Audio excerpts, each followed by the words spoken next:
Okay, I'm going to try to explain to you what's going on here, just so you have an understanding of how to put this one together. Okay, remember it was flat. We've just put in our gusset. We sewed here at the bottom. Here's our stitch. You can hardly see it, but here's the stitch right here. And then we sewed the bottom of our gusset, right here. And then we flipped it up and we sewed the first side there. And we did that by simply going in and being able to pull or push that out of the way. Now we can stitch it. Okay? See? So now we can stitch it. Just going right down there. Okay. So that's how that worked out. And that's how the gusset will work. So you stitch the bottom, and now it's perfectly stitched. No glue. It was effortless to put on. And the bag is really makeable now for you at home. So that's what I wanted to show you. I didn't want to leave you out in the dark there like, okay, just like go ahead and make one. You had to change the gusset to do it, even on a soft one. And this way, you can sew here, here, your bag is finished, okay? Hope you understand that. If you need any kind of clarification, just let me know. And the gusset works like the bottom goes in, the sides go out like this. This becomes the area where you stitch, right here on the side. Okay, there you go. Okay, we've glued our handle in place with some barge, and I'm going to stick this last one in place. About there should do it.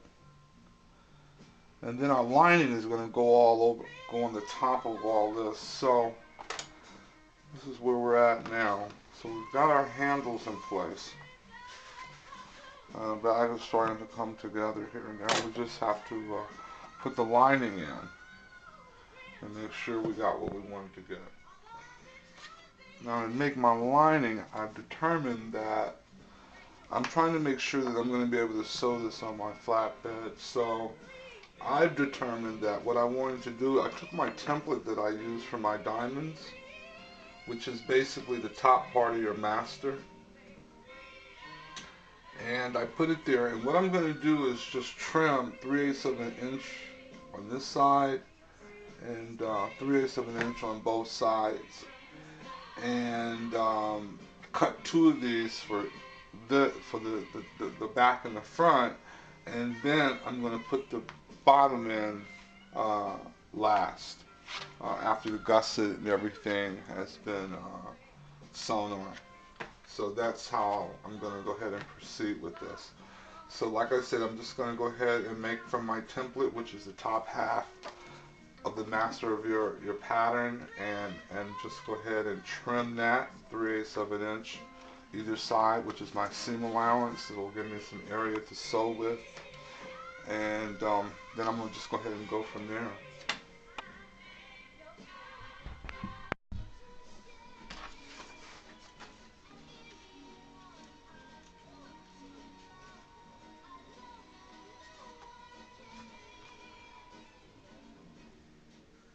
Okay, I went back and corrected that. What I did do was, instead of cutting it off, I cut it off about 3/16 of an inch instead of the other one was too large. So this 3/16 works a little bit better. Of a seam allowance. This is pretty much what I wanted. I thought 3/8, but that's a little bit too much. So this is where I'm going. So now I'm just going to go ahead and cut my stays and do my linings. I got to put my closure on, which is a covered button, and no, it's not a covered button actually, it's a pearl, and so we're going to do that. And okay, I actually jumped ahead here. I put one part of my lining in. I'm going to sew it down on my machine here, but before I do, I just wanted to show you where I was. I got this amount seam allowance over here. Not a hell of a lot. I mean, not a whole lot. Sorry about that. But not a lot. But I think I can make it. And I'm going to sew that baby right in there. And hopefully I'll be able to do that. But this is how our bag was looking. I think it's going to look real good. Although I did forget to do something, I better go do it right now before I go any further. So I need to put a loop in here. Yeah, I gotta put a loop in there so that I can close this bag. Mm. Okay, when I prepared my lining, this is how I did it. I cut my stay. My fabric was a little bit too light, so I took some backing and I backed my fabric. When I did my backing for my fabric, I cut out the holes, I mean the diamonds, because I've learned over the years that sometimes these fusible backings don't hold very well. So I don't want it to separate when I turn, so that's why I cut out the, the diamonds. Then we're going to put that whole thing on this, glue it down on this, and that's going to be our lining.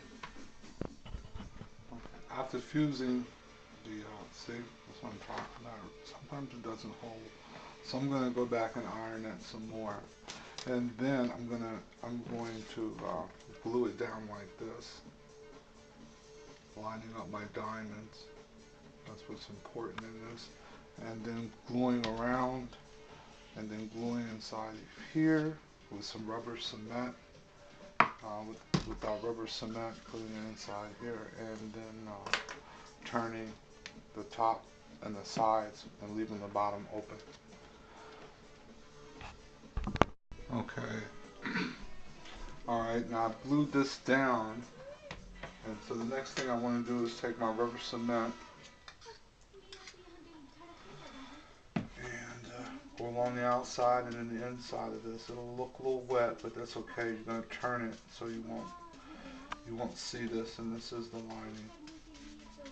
And this is just to get this material to stay down. And then when you put this in permanently, you use a little barge on the outside, like on the edges and a little bit in the middle, just to keep it permanently in place. It doesn't have to be solid, but anyway. So I'm going to take that out and let it dry, and I'll be right back.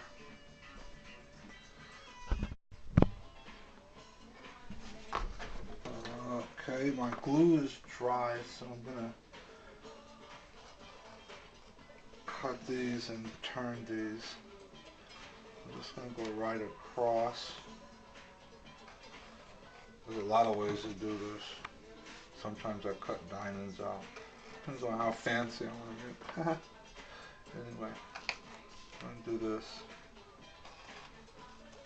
And turn these.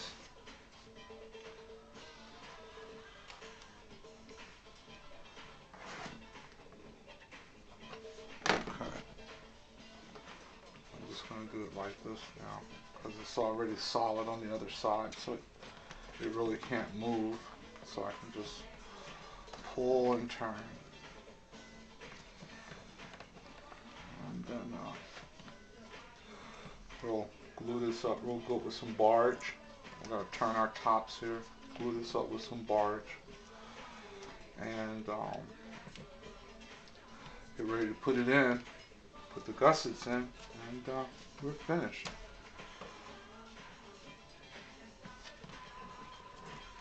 Okay, that's that. Whoops, just poked myself with the knife. Okay, there's our diamonds in the lining. Turn this up here at the top end a bit. Okay, we're going to make this gusset, and what we're going to do is to make our what do you call it? Our pinch. And so what you do is you cut in between like that.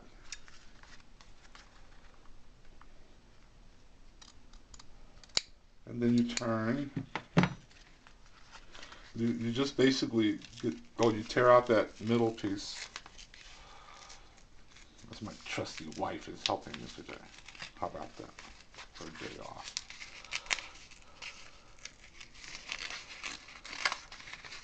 Take that out, that paper out. And you probably might want to replace this with a little bit of felt or whatever little material you want to put in there to add a little body to it, and that's really it. So now what we're going to do is just go over to the sewing machine and pinch that, and sew that pinch in, sort of like that, and then you sew across it. Okay, we're gonna go do that real quick and show you how that is. And Linda forgot to turn it all the way around, so she's doing it with her fingers.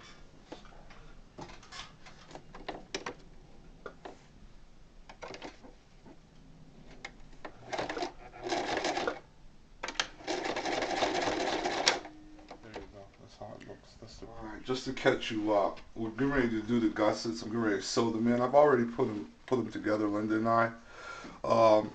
What we did here is first we, of course, we covered our stay that we've already talked about already, and then that paper piece that we took out the middle, we replaced that with a piece of lightweight backing, a non-fusible backing. We just spray glued it on, and we stuck that down. That'll give the material a little bit of body.